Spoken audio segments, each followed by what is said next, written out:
mau belajar gitu loh, belajar sama ibu ya, posisi Merapi saat ini seperti apa ya, maknanya sampai di mana, kecenderungannya sudah membuat kubah, lawannya sudah membuat kubah belum, dan sebagainya. Itu belajar sebetulnya ya kan. Nah ditakuni nek kon jawab ya burung karuan son jawab gitu. Karena bukan ahlinya gitu. Nah kenapa hal ini bagi saya penting? Nah, satu, saya tambah pengetahuan. Yang kedua, untuk antisipasi gitu. Ya, untuk antisipasi seberapa jauh kemungkinan apakah meletus atau meleleh dan sebagainya, kan konsekuensinya pengalaman kita 2010 kan itu loh. Jadi hal-hal seperti ini bagi kami jadi penting itu, sehingga menyangkut masalah kebijakan, konsekuensi yang akan timbul seperti apa. Saya kira itu yang penting, karena tadi ya meletus seperti 2010 kita punya pengalaman, sekedar hanya meleleh keluar dengan asap pedus gembel dan sebagainya, terus laharnya mengalir, kita kan juga punya pengalaman kan gitu. Hanya konsekuensi dari letusan itu yang menimbulkan perlu diantisipasi kan gitu.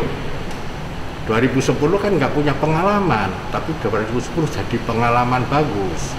Biasanya hanya meleleh kira-kira 5 km, 7 km dari pucuk Merapi, akhirnya meletus ya jaraknya 10, 15 sampai 20 km kan gitu. Untuk hujan abu pada waktu itu misalnya gitu lah. Ini kan pengalaman bagi kita untuk mengantisipasi ya. Saya mau terkait dengan mungkin ada imbauan kepada para pengungsi yang saat ini masih berada di shelter supaya mereka lebih sabar karena kita belum tahu kapan erupsi akan terjadi. Ya memang kita juga nggak tahu ya kan. Tapi saya kira kalau ibu-ibu suruh sabar bisa, ya bapak-bapaknya yang nggak sabar gitu. Karena dia mesti ke atas, kecuali sapi dan sebagainya memang sudah ada di bawah. Hanya problemnya kita mengumpulkan sapi di tahun 2004 pada waktu masih ke barat jatuhnya, itu mengumpulkan sapi sama mengumpulkan orang biayanya lebih mahal sapinya dengan orangnya gitu. Tapi persoalan bukan di situ. Bagaimana persoalannya, bapak-bapak ini memang harus, karena merasa punya rumah, dia harus bersih-bersih, ya kan, teleoma dan sebagainya. Itu sebetulnya sudah dari dulu naik turun seperti itu yang terjadi, nggak bisa tidak. Hanya ibu-ibunya biasanya yang sering gantian saja gitu. Hanya kalau sudah awas, nah itu lain. 2010 biarpun sudah meletus pada waktu itu, toh pagi-pagi saya coba jam di stadion Maguwarjo itu, coba saya jam 3:30 pakai mobil nunggoni neng kono, naik esuk itu ngopo toh ya, sing do balik gitu. Ternyata menarik juga gitu loh. Jadi 2010 itu saya tungguin itu,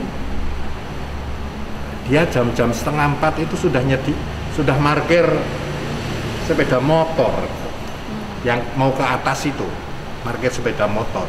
Tapi boncengannya orang bonceng ke anake, ya kan? Tapi bagian makan. Jadi dia itu ke atas. itu keluarganya yang ambil makan pagi. Dia pulang kembali baru sore. Makan siang, istri anaknya yang ambil. Baru makan malam, itu dia makan. Pagi-pagi untuk ngasih bebeknya, ngasih ayamnya di rumah. Dia bawa makan pagi, makan siang yang kemarin itu dibawa ke atas. Satu pakai sepeda motor, karena itu ditebar ke ayam dia, bebek dia, ngasih makan. Itu jatah yang pagi dan siang. Tanya, oh dia bersih-bersih rumah. Oh begini tuh. Dia itu setiap pagi dan kembali itu ternyata dia di sana di atas juga kerja gitu. Jadi ya memang tidak mudah ya.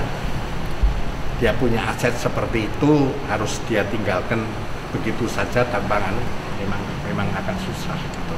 Dan itu yang memang menjadi dasar dia bolak-balik yang tidak mudah untuk berada stay di tempat itu. Tapi kalau dapat teman-teman, iya siap. Kan? Iya, aku sampaikan. Iya.